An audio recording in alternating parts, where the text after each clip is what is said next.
All right, the Lakeland Rustlers men's volleyball team definitely looking to dish up some revenge this weekend. Moses joining me on the desk and has a preview of this weekend's tilt. Yeah, they're heading to Nate. Of course, you're familiar with that, you know, this Saturday. Former Nate grad, I believe? I am. Okay, yep. There you go. Well, it makes it even better if they beat them. I'm just kidding. No, but they are going to be facing the Nate Ooks, a team that they felt they should have beat, that beat the Rustlers in straight sets back in October.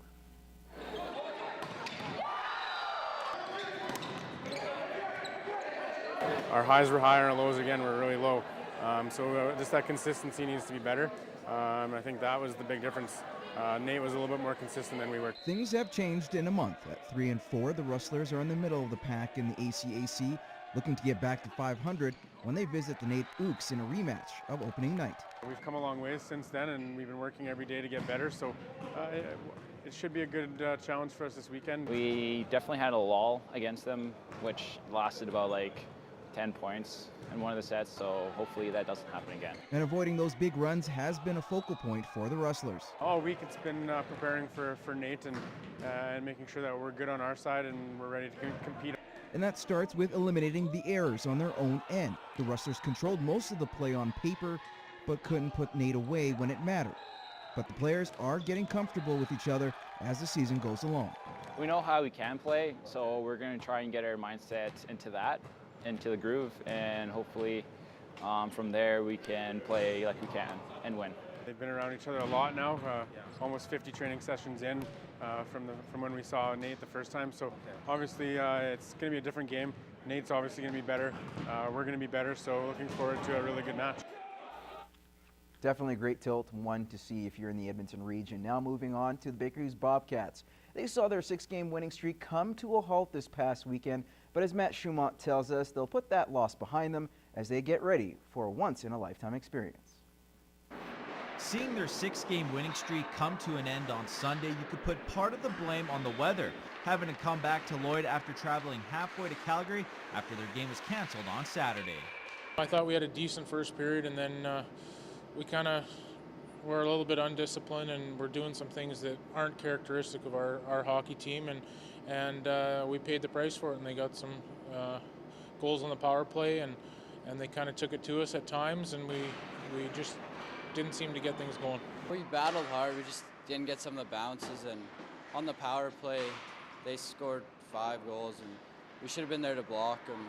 It's a tough game. With 3 points separating first from 6th in the Dodge division, the Bobcats know they have to put that loss behind them and get back to business with a couple big games this weekend.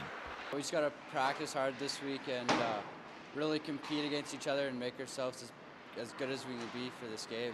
But before those weekend games, the Cats will have a chance to do something that doesn't happen very often when they host the Canadian Women's Olympic team this Thursday. Well, it's a unique experience, right? There's not too many people out there that can say that they get a chance to play against them, and it'll be interesting to see. I'm kind of in the dark about how the game's going to go, just as like everybody else. It's going to be very exciting. You know, it'll be a great experience for everyone, and you know, it'll be a great crowd, and it'll be a very fun game to play. Matt Schumont, Newcap Sports. That's your first look at sports. Gerard is up next with weather. Oh, it's going to get better and better as we get to Grey Cup Sunday. Now moving on to the PWM Steelers, they're gearing up for a pair of games this weekend. Currently sitting in second in the North Division, the Steelers have been playing some great hockey after a slow start to the season. Matt Schumont has more. After starting the season winning 1 of their first 4 games, the Steelers have gone 8-2-1 in their last 11 games, outscoring their opposition 41-25 during that stretch. I think we kind of found a bit of an identity now, and we know that we can win in this league, and we know that we can win at any time that we're working hard. So I think that that's a credit to the girls, and it's been a good start. These past few games here, we've just come more prepared and wanting to win more than we did at the beginning of the year, so that's really helped us. A big part for their success has been the line of Delaney Ross, Delaney Edwards, and Kennedy Ganser, as they combine for 46 of the Steelers' 54 goals.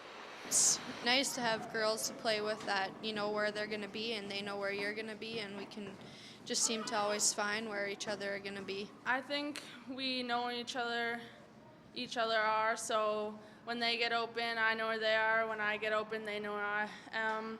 I know we just connect, I guess. And with the team's recent play, they have qualified to play in this year's MAX tournament in Calgary, a goal they set for themselves to accomplish at the beginning of the year.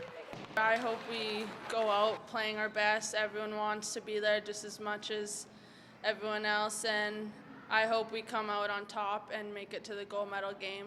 We just have to come together at the right time and put a solid week together. And if we play hard and the kids are play the way we've been playing, unselfish, move the puck, play together as a group and support each other, I see no reason why we can't be even an expected player to be into the finals. Matt Schumont, Newcap Sports. Thanks a lot, Matt. Meanwhile, in the AJHL tonight, the Spruce Grove Saints, who are starting a brand new win streak, as a matter of fact, after their 16 in a row was snapped, they head to Bonnyville to take on the Pontiacs. You can watch this one at RJ Lalonde, 7 o'clock. In Junior B, the Lloydminster Bandits head to Onion Lake to face the Border Chiefs. That game is scheduled to go at 8. And that's all the time we have in sports. We'll have more Newcap news and weather after the break.